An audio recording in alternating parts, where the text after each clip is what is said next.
السلام علیکم. زه یم انیس خان او نن دی د اګست 28 تاریخ. تاسو ګورئ چې په پاکستان کې څه عجیبه عجیبه سیلابونه، کلاود برسټ او نقصانات را روان دي. د دې وجه څه ده؟ د دې وجه د ګلوبل وارمنګ. دا لفظ به تاسو ډیر اورئ، خو نن مو په دې پوهه کومه چې ګلوبل وارمنګ ولې دی، د دې څه نقصانات دي او پاکستان د دې ولې دومره متاثره دی.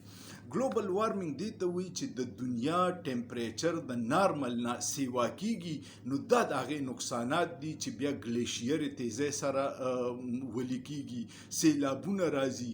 او د دې بنیادي وجه دا ده چې مونږ انسانان چې دي په خپله د دنیا ته نقصان رسو.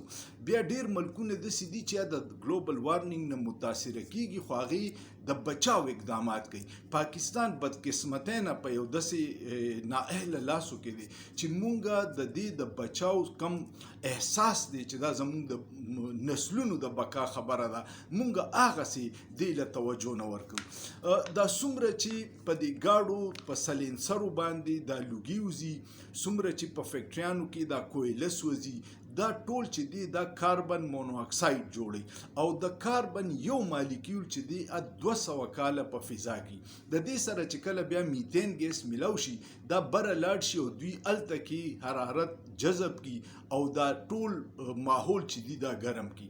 اوس پاکستان چې کم دی په ګلوبل کاربن امیشن کې چې دی کاربن ډای اکساید څومره اخراج کوي او 1% دی، خو په دنیا کې د ټولو نه متاثره ترین چې 10 ملکونه دي پاکستان پای کې په 8 نمبر دی. او دا ولې وجه ده چې نور ملکونو کې انډسټري د هر څه دي خو هغوی د کاربن د کنټرول ورسره اقدامات هم کوي او جنګلات کري، د هغې سیفټي کوي. زمونږ بدقسمتي دا ده چې مونږ د ټول نه متاثره یو. کاربن امیشن کې 1% مو حصه ده، متاثره ترینو کې په دنیا کې 8 بدترین ملک دی او اقدامات مو نشته. د جنګلاتو بې دریغه کټایي شروع ده.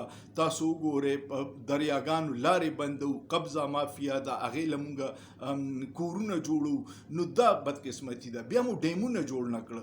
ډیمونه جوړول ډیر ضروري په دې دي چې کم دا اوبه اوس د سیلاب دا روانې دي په سمندر کې به دا پریوځي. د دې ماهرین وایي چې صرف د دې موجوده سیلاب د اوبو پاکستان کو چرې دا سټور کړی وي نو اوس به د 10 نه 12 ارب ډالر فایده شوی و. دا اوس موږ ته نقصان دی ځکه چې دغه ډیمونو سټور شوي اوبه بیا په نهري نظام کې راشي، خشک علاقو کې پټي شروع شي، فصلونه شي او ستا معیشت ته فایده ورکوي. د ګلوبل وارمنګ نه ځان بچ کولو دپاره کول څه پکار دي؟ جنګلات کرل دي، ځکه چې دا جنګل د ونه چې دا کاربن ډای اکساید چې دی دا جذب کوي او اکسیجن مونږ ته راپرېږدي او مونږ اکسیجن جذب کوو او کاربن ډای اکساید وباسو. نو دا ټول د یو بل سره تړلي دي. اوس کو چرې مونږ جنګلات نه کرو، دا کم چې خلک وایي چې ټوله دنیا کې پکار ده چې په اربونو ونې وکرلی شي ځکه آبادۍ څومره تیزۍ سره روانه ده. د ګاډي روزانه په زرګونو نوي ګاډي د روډ ته راځي، روزانه فیکټریانې نوي جوړیږي. د دې کویلې قانونو نه چې دا څومره کویله راوځي دا په خښتو بټو کې، په فیکټرو کې، په سیمټو کې، د بجلیګرو کې استعمالیږي. نو دا چرته ځي؟ هم دا دقې فضا ته خیږي او بیا د دې نقصانات دي. بل د دې نقصان دا دی چې پاکستان کې کم از کم 7532 غټ ګلیشیري دي. نو هغه پاکستان په دنیا کې د ګلیشیرو خزانه ده، خو بدقسمتي نه دا ده چې دا ګلوبل وارمنګ وشي نو دغه ګلیشیر هم تیزۍ سره بیا ولي کېده شروع شي او سیلابونه هم جوړي او دا اوبه سمندر ته ځي، ستا فایده نه کوي. بل د ګلوبل وارمنګ سره چې ګلیشیر ولی شي او سمندر ته لاړ شي، د سمندر لیول هم راچوتېږي او ډیر ملکونه داسې دي، ډیر ملکونو کې ښارونه چې خلک وایي چې ابه د 2030 او 35 نه پس د ځمکې نه ختم شي. پای کې بمبۍ هم ده، پای کې کراچۍ هم ده، د انډونیشیا ډیرې جزیرې دي چې هغه 2-3 فوټه د سمندر لیول راچوت شو نو هغه جزیرې به ډوبې شي پکې. نو دا د دې ډیر خطرناک اثرات دي. آیا مونږ د دې لپاره څه پیشمندي کوو؟ هیڅ نه کوو، ځکه چې په 2022 کې کم سیلاب راغلی و هغې 80 لاک خلک متاثره کړی او 30 ارب ډالر زموږ معیشت ته نقصان شوی. خو د هغې نه مونږ څه زده کړو نه کړه او ته سوات ته لاړ شه، ته کالام ته لاړ شه، ته بیشام ته لاړ شه، ځای په ځای بې دردۍ سره ځنګلات کټ کیږي او دا یو ټیمبر مافیا ده چې پای کې لوکل افسران، ټیکهداران او حکومت شامل دي. د حکومت د سرپرستۍ نه بغیر، د وزیرانو مشیرانو نه بغیر ځنګل نشي کټ کېدی. نو دوی کې ټول دغه دی. د دې دپاره پکار دا ده چې عوامي طور باندې شعور راچود شي چې بهی څوک هم ونه کټ کوي دا د دې قوم دشمن دی. د خاص طریقې کار لاندې چې نه نو دا ظلم دی. بیا د اوبو لیول ورځ تر ورځه په لاندې روان دی. اوبه چې څومره تیزۍ سره موږ ضایع کوو دا ټولې خبرې دي. الټرنیټ توانایي ذرایع استعمالول پکار دي. د کویلې نقصانات دي، کم سے کم د ګاډو استعمال پکار دی. دا ټول اقدامات دي. خو موږ خو ګاډي یو سټیټس سمبل دی.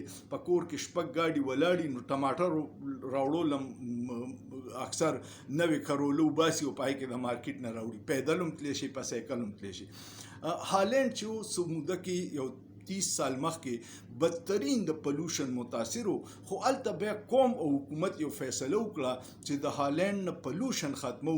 نو هلته سایکل کلچر رایج کو او په هالینډ کې په کروڑونو سایکلې دي، خلک په لکونو کې دي او سایکلې په کروڑونو کې دي. او اوس هالینډ فضا د دنیا بهترین فضاګانو کې ده، ځکه چې قوم کې شعور راغی.